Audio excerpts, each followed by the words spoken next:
So SIRS is available in T2 for S89, which is the capital dividend account balance verification, and for the T2054 if you're declaring a capital dividend for this corporation. So in this case, I'm going to prepare both the S89. So we're going to go back to F4, S89. We're going to open up that capital dividend account verification balance.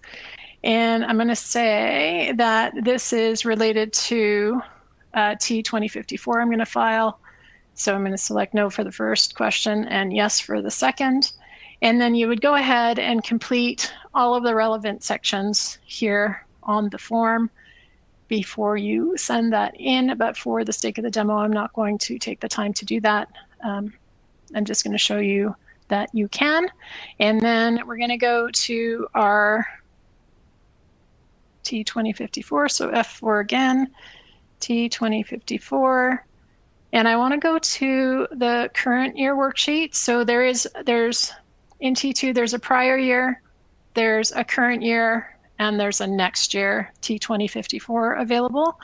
Prior year is to help you keep track of the CDA balance from previous years. So you can use the worksheets available along with that form in the software to update prior years so that you have a running balance of what is in your CDA account. The current year will show what you have available to declare as a dividend in the current year. And next year is if you want to prepare a filing that would be applicable to the next corporate year, that you can do that now and get it ready for filing. So I'm just going to do a current year. And it looks like we do have some balance available here. So you'll notice that it has a total of all previous years. So you can see your cumulative balance in that CDA account. And then what we've entered in the current year. And then if we come down, this is where our form starts. And we can complete this. So we didn't already file an election. So we're going to say no here. And I'm going to say I don't want to calculate it from my S3. I'm going to say I'm making a declaration of the full amount. And the date of the dividend, let's say, is July 1st. And we'll say the first payment is somewhere on the 2nd. No acquisition of control. I guess it wants to be inside of, yes. Okay, so we'll make this 531.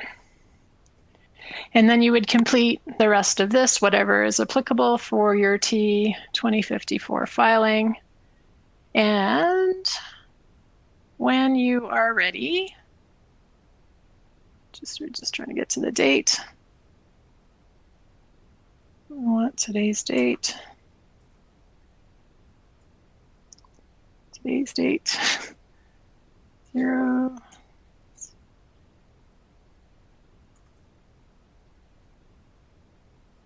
And then when you're ready to file, once you've gotten, you're going to need to get your client to sign the T183 SIRS. So let's go back to F4. We're going to have to go first to our SIRS transmission service. There's an option here to paper file so that the T183, the T2183 for the SIRS authorization is not going to show in your print sets. So if you're paper filing, you can go ahead and select that. If we want to use this service to file, then we would just come down here to the filing section and we're going to select the S89 and we're going to select the current year T2054 that we've already prepared. Now I've got some audit messages here saying, did I print? I'm going to say, yeah, I did actually print this. Let me go to the transmit tab because I think I can do that from here. Must be printed. Must be signed. Okay. And here I'm going to say I got a paper signature for both of these guys. So now I've cleared my review messages, and you can see that my SIRS is ready to transmit. And I would go ahead and confirm that I agree with the terms and conditions and transmit now. Once it's transmitted, you'll also get your transmission results will drop down into this table for you. So it'll confirm the date and time of the transmission and the confirmation number that you're going to get when you do this transmission. Now you'll see that the T2054 is giving me a review message that we need to transmit the director's resolution. So with a T2054, you also need a corresponding director's resolution for that capital dividend that CRA needs, so we can transmit it electronically within tax cycle as long as it's sent within 24 hours of this SIRS transmission. If it's not within that 24 hours, you can still send it through your represented client portal for up to 7 days. So there is a ticking clock on this. Once we've transmitted, we got to get that resolution in. And we can go to our F4 again.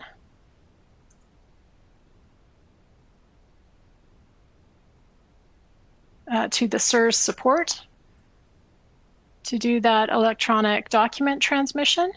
And if I come down here, I can find the form that I need to send the documents for. I don't need to send anything for the S89, just for my current year. And I need to, it was the 1235 was my confirmation number that corresponded with my T2054. And then I would go and find my director's resolution. Double clicking here. We're going to go back to my folder. Director's resolution. And then this will give you another option to transmit the supporting documentation along the side. You would click transmit now, and it will return a confirmation number and drop the successful transmission information into the transmission results here. So that makes filing a capital dividend election a little simpler than the old paper file method that we used to have to do.